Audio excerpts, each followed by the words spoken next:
Hello. Bible tower ഇന്ന് സത്യം പറഞ്ഞു കഴിഞ്ഞാൽ അവിടെ അടുത്തുള്ള ഒരു ഷോപ്പിലേക്ക് പോകുമ്പോൾ കാറ് പാർക്ക് ചെയ്യാൻ പറ്റിയത് ഇവിടെയാണ് കേട്ടോ. അപ്പോൾ അവിടെ കാറ് പാർക്ക് ചെയ്യാൻ വേണ്ടി കയറിയപ്പോൾ പറഞ്ഞു ഇത്ര കാലം ഇവിടെ തൃശ്ശൂർ ഉണ്ടായിട്ട് ഇത് കണ്ടിട്ടില്ലല്ലോ എന്നുള്ളത്. എൻ്റെ ഒരു ഫ്രണ്ടും ഉണ്ടായിരുന്നു. അപ്പോൾ ഞങ്ങൾ രണ്ടാളും കൂടി പോകാമെന്ന് പറഞ്ഞു.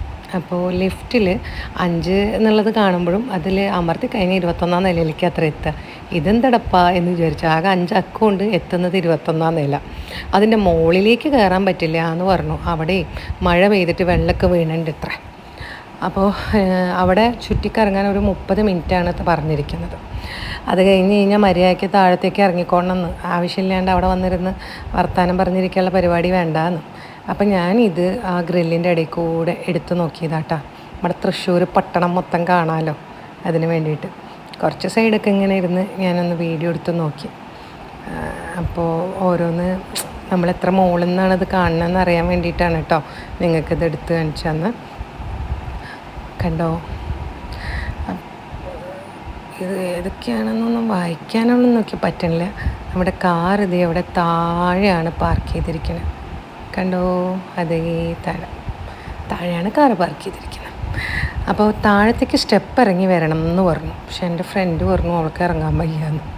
അപ്പോൾ ഞാൻ പറഞ്ഞു എന്നാന്ന് പിന്നെ നമുക്ക് ലിഫ്റ്റിൽ തന്നെ പോവാം. അങ്ങനെ ഞങ്ങൾ താഴത്തേക്ക് ലിഫ്റ്റിൽ തന്നെ വന്നു കേട്ടോ. അപ്പോൾ ഇവിടെ ഇങ്ങനെ കുറച്ച് ഇതുണ്ട്. അയ്യോ, ഒന്നും വന്നില്ലേ, സോറി. ഇതെന്ത് പറ്റി? ഇതാകെ മൊത്തം ബ്ലാക്ക് ആയല്ല.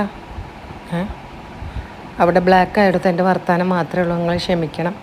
അപ്പോൾ ഇങ്ങനെ കുറച്ച് ഭാഗത്ത് ഇപ്പുറത്തെ സൈഡും കൂടി 4 പോറും ഇങ്ങനെ വന്ന് കുറച്ചെടുത്തു എന്നുള്ളൂ. അത് പഴയ കാലത്തെ ബൈബിളും ഓരോ കാര്യങ്ങളിവിടെ ജസ്റ്റ് ഷോക്കേസ് ചെയ്ത് വെച്ചിട്ടുണ്ട് കേട്ടോ. പിന്നെ താഴത്ത് ഫുള്ള് പെയിൻറ്റിങ്സ് ഒക്കെയാണ് ഉള്ളത്.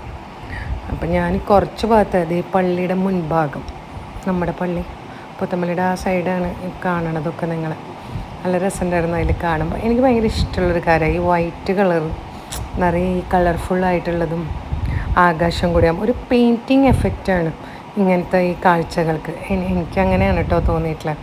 ഒരു പെയിൻറ്റ് ചെയ്യാൻ പറ്റിയിട്ടുള്ളൊരു ഫീലാണിതിന്. ഇതിൻ്റെ ഇടയിൽ കൂടെയുള്ള ഈ കാഴ്ച കണ്ടോ, ഈ പള്ളിയുടെ ഇതും മിക്സ് കളറായിട്ടുള്ള റൂഫ് ടോപ്സൊക്കെ കാണുമ്പോൾ ഒരു പെയിൻറ്റിങ് ഫീലാണ് എനിക്ക് തോന്നാറ്. അതിപ്പോൾ വാട്ടർ കളറാണെങ്കിലും ലാൻഡ്സ്കേപ്പ് ഞാൻ എന്തിനാണെങ്കിലും കുഴപ്പമില്ല. പക്ഷേ ഞാൻ ഈ വാട്ടർ കളർ ചെയ്യുന്നതിൻ്റെ ഒരു ഫീലാണ് എനിക്കിതിൽ കിട്ടിയത്. പിന്നെ ഇത് നമ്പൂതിരിയുടെ പെയിൻറ്റിങ്സൊക്കെയാണ് കേട്ടോ. കണ്ടാ, കുറച്ച് പെയിൻറ്റിങ്സിൻ്റെ ഉണ്ട്, അത് മാത്രമേ എടുത്തുള്ളൂ. താഴോട്ട് പോയിട്ട് പെയിൻറ്റിങ്സ് ഒന്നും ഒരുത്തേക്ക് പയ്യെ താഴോട്ട് ഇറങ്ങാൻ പറഞ്ഞു. അപ്പോൾ അങ്ങനെ എടുത്ത ഫോട്ടോസ് 1-2 ഇവിടെ ഇട്ടു എന്ന് മാത്രം കേട്ടോ. ഇതാണ്, കണ്ടല്ലേ എല്ലാവർക്കും. അപ്പോൾ ഒരു മിനി വ്ളോഗായിട്ട് ഇത് കണക്കാക്കണം.